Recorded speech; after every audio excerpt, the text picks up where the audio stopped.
Good day. I'm Heather Halsey, and this presentation is for Indiana Wesleyan University's CNS 505 Theories and Techniques in Career Counseling course. This is a career development proposal for caregiver reintegration. First, what is that word, reintegration? It means to rejoin or be a part of again. So reintegrating is coming back together. And we're talking about joining in a career workforce together after some time of separation, or possibly never even beginning in the workforce because you've taken on the role of caregiver needs. So we'll start today with talking about what is a caregiver.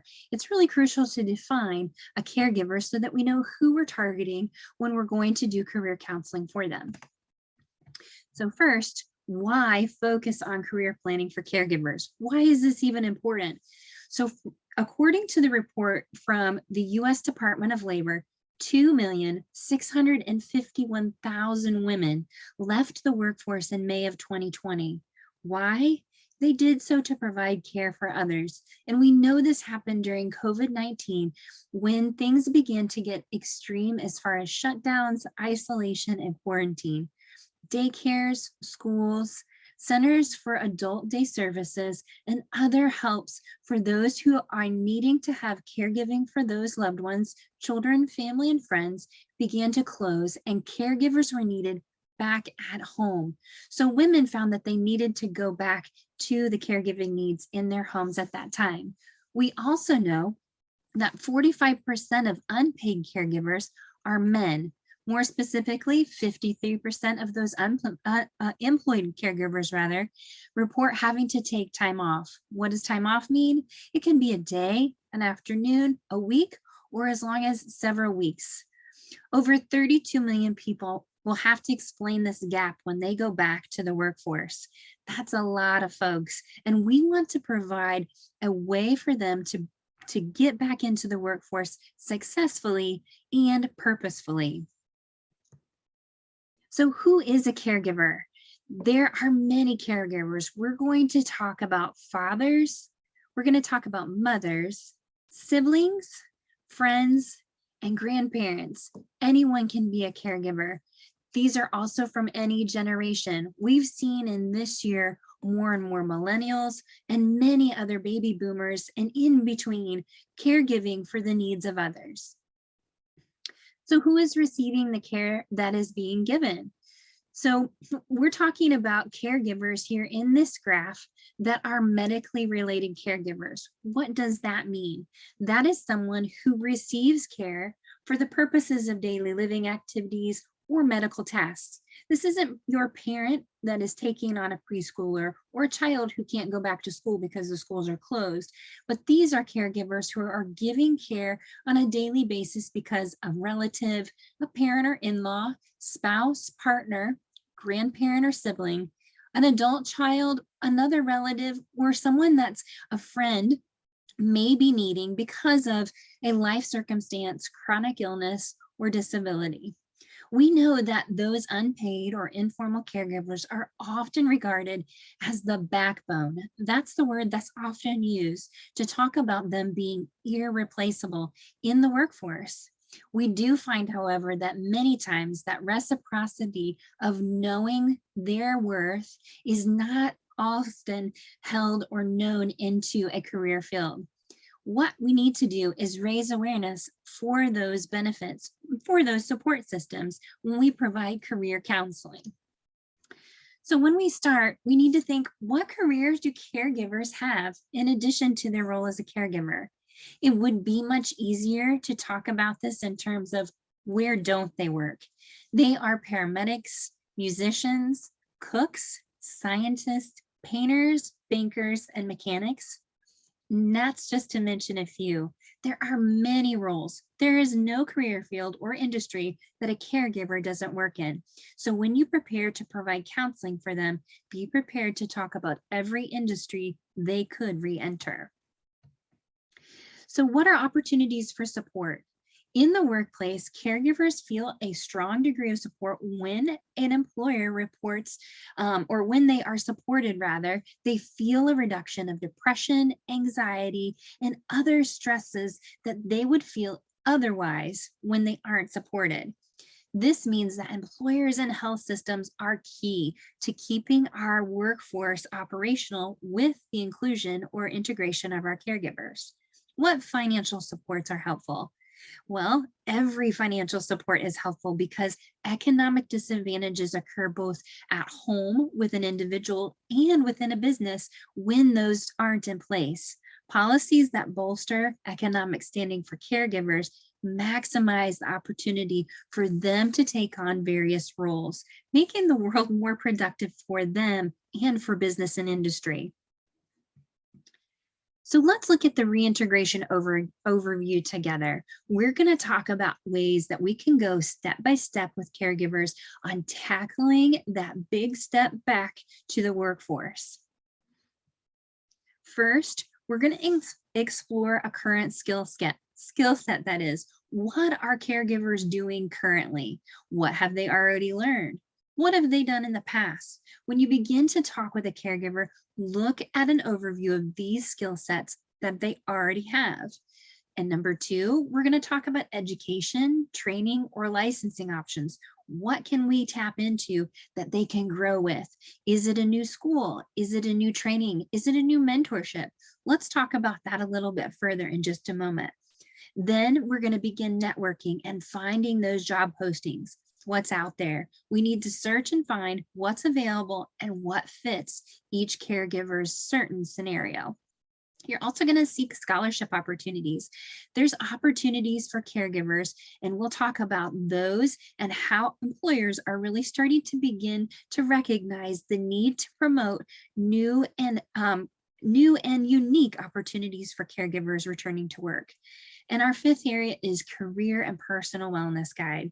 So as a caregiver comes back to work, we need to recognize that there may be grief if they've left their role as a caregiver, and there may be stress or overwhelmed feelings if they're still in that role. How do we support that well? Let's talk about that a little bit here. One area we'd like to highlight is those strengths, right? We talked about the skills that a caregiver already has. We want to also highlight the skills they've gained as a caregiver. It's no longer taboo to talk about being a caregiver. It's no longer a secret. We want to be transparent and say, I've been doing this. This is my role. We're going to share one of our organizations that has really come to the forefront, especially through COVID, Archangels, which is a work and community network that highlights what caregivers do. They provide this tool here that you can use as a badge of honor. You create your skills list, and it helps you to create a sentence structure that you can add to your resume. This tool enables you to feature the skills that you've learned as a caregiver, and it helps employers to recognize what you know and also recruit and promote them. So what are some skills that can be used? Here are just a few. There are 4 in a sea of many skills that caregivers have from their role at home. They have crisis management, problem solving, logistics coordination, and advocating as strengths and skills. There are countless others that you can add to this list, and you can do so by going to archangels.com if you want to check that out. Additionally, you can consider education and skills. So opportunities are vast when you look into return to work grants from state and federal government programs. So you can look for your state and you can Google, or you can talk to a counselor or coach that might be able to help find a list of those opportunities for you. In addition, you can look for what's typically called a non-traditional student scholarship. Those are those folks who are not in that typical age coming back. But we did also talk about millennials who are caregivers and younger generations still who are coming out of high school and caring for parents, siblings, grandparents, and others. So we'll continue to look for scholarship opportunities that apply to them as well. new training and incentives to begin a new business. So maybe you're finished caregiving and you're looking for a way to bounce back.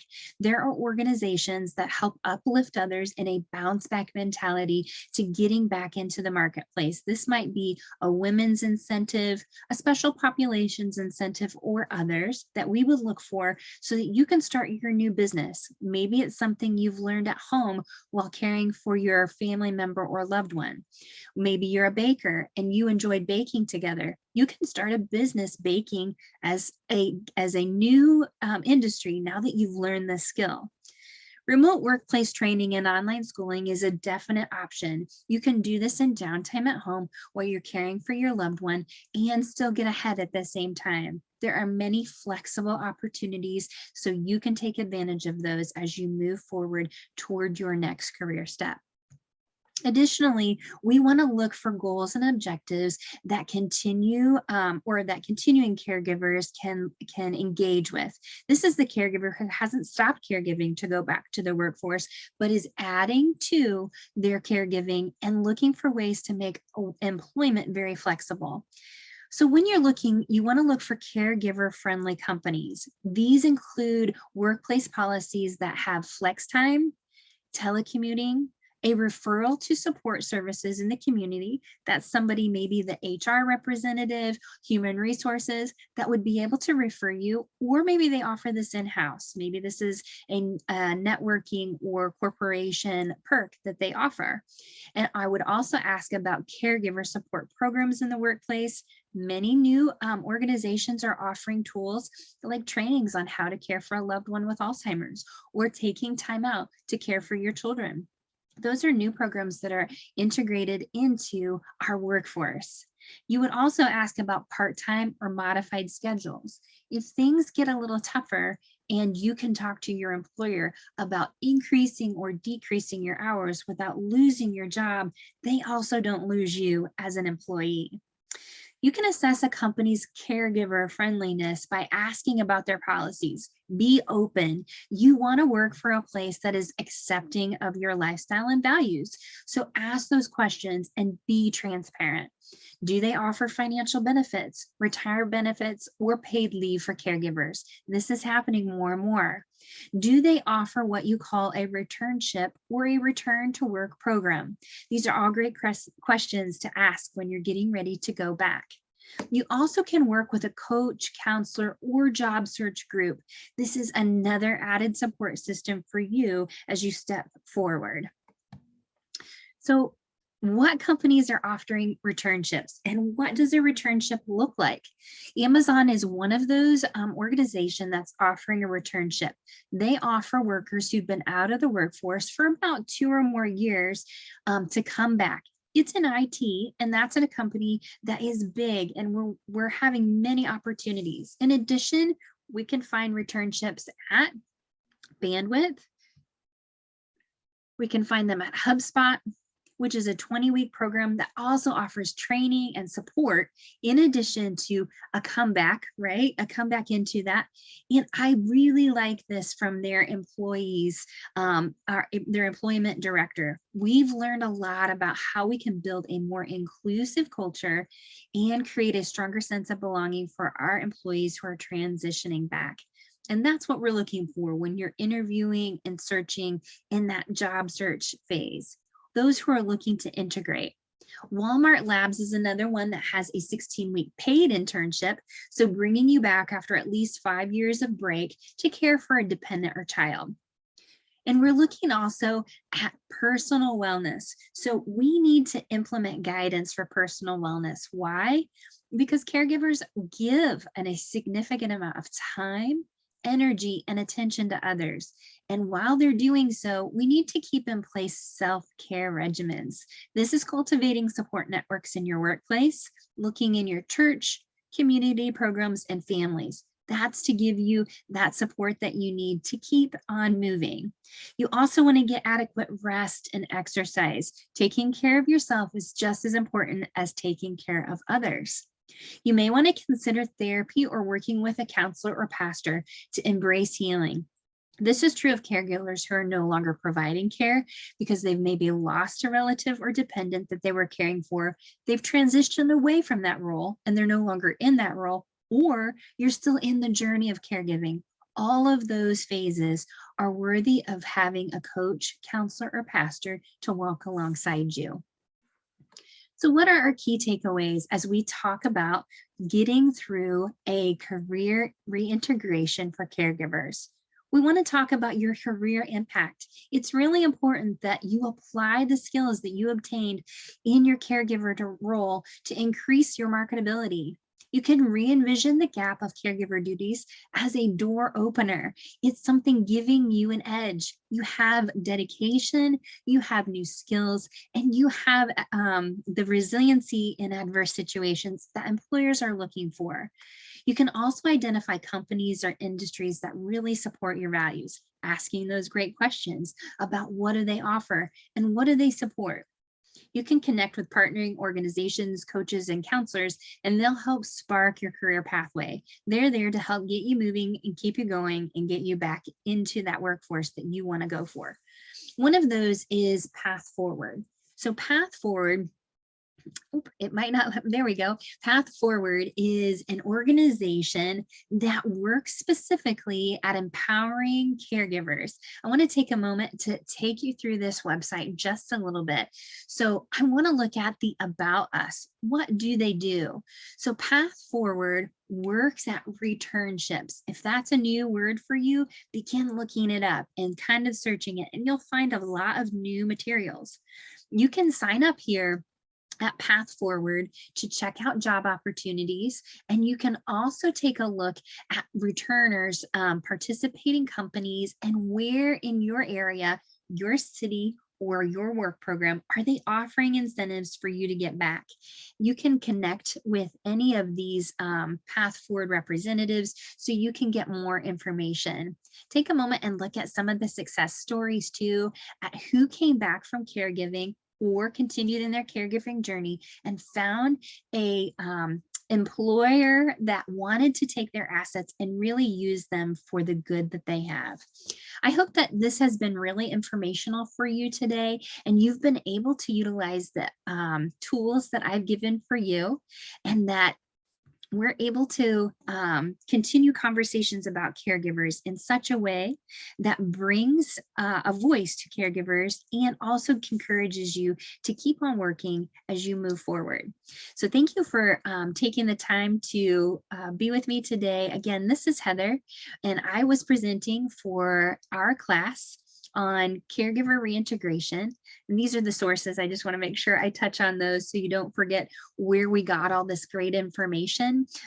We were looking from lots of places, including Archangels. I mentioned earlier, archangels.com. You can take a look. AARP has a lot of caregiver information in multiple locations. Again, thanks for listening in, and I hope that this has been an informational report.